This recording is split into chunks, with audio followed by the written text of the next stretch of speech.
Hi everyone, it's Therese with IELTS English Gurus, and if you haven't subscribed yet, please do so now.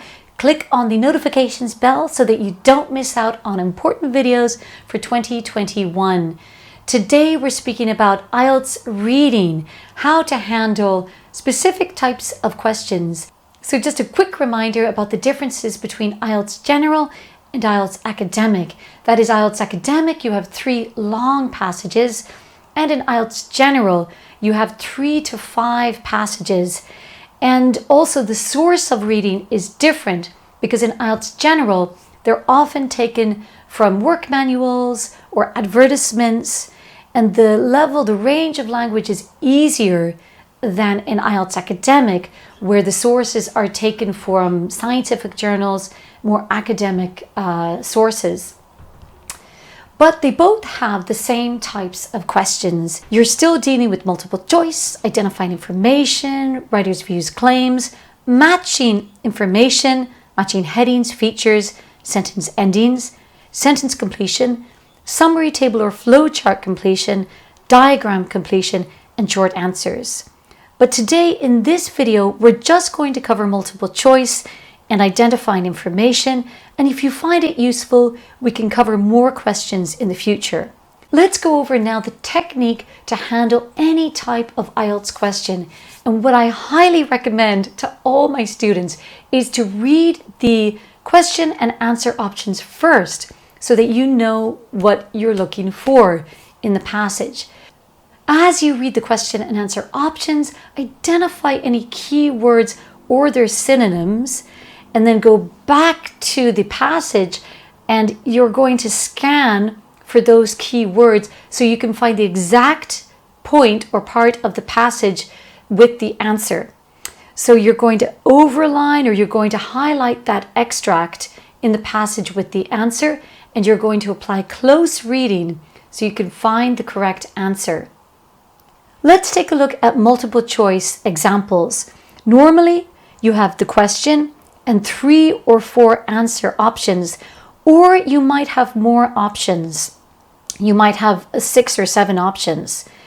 So let's take an example from a real IELTS exam. So here you have the passage on the left, and then on the right you have multiple choice questions. So the question here is, when did Mexico gain freedom from colonization? A, in 1521, B, in 1821, C, after the War of Texas Independence, or D, in the 20th century. So here I've already skimmed through my answer options, and I've found one key word, which is colonization. That's a very important word. Now we're going to go back to the passage and identify where that word appears. And we can see that it appears in paragraph 2. So we're going to highlight that area and we're going to apply careful reading. Mexico was home to one of the most advanced prehistoric civilizations, the Mayas and the Aztecs. It was colonized by the Spanish Empire in 1521. Okay, that's your answer. You don't have to read any further. You don't have a lot of time in IELTS reading, so apply the skim and scan technique to really speed things up. If you found your answer to number 1, then move on to number 2.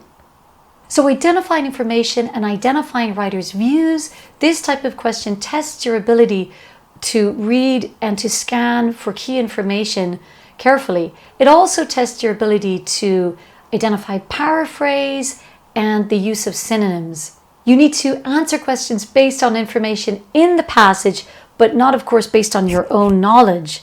So, for example, if the question is about monkeys and you know everything about monkeys, don't use your own knowledge, but use the information from the passage to answer the question. Let's take a look at an example. True, false, not given questions. So questions 1 to 3, we're going to look at the first one. Do the following statements agree with the information given in paragraph 3?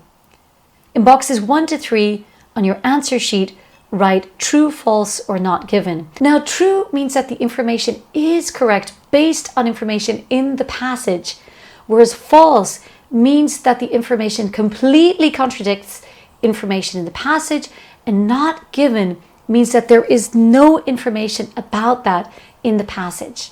The question statement is, Mexico has the richest variety of wildlife on the planet.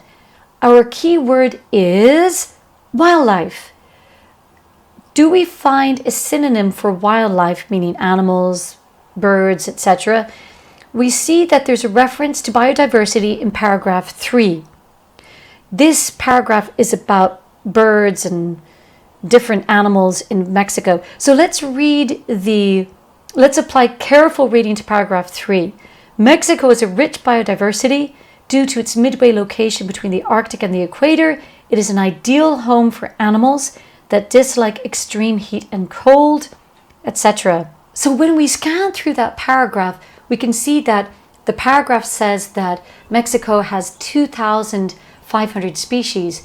So obviously Mexico has a very rich biodiversity or wildlife.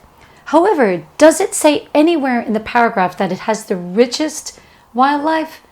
No, it doesn't say that it has the best or the largest variety. So the answer for that question is not given. Just to recap, when you're answering multiple choice or identifying information or identifying writers' views, it's really important to practice paraphrase, practice your synonyms, grow your range of vocabulary, use a thesaurus to help you, and use the original sources from Cambridge to help you prepare for IELTS. Thank you for watching, everybody. Good luck in IELTS reading and see you in our next video. Bye.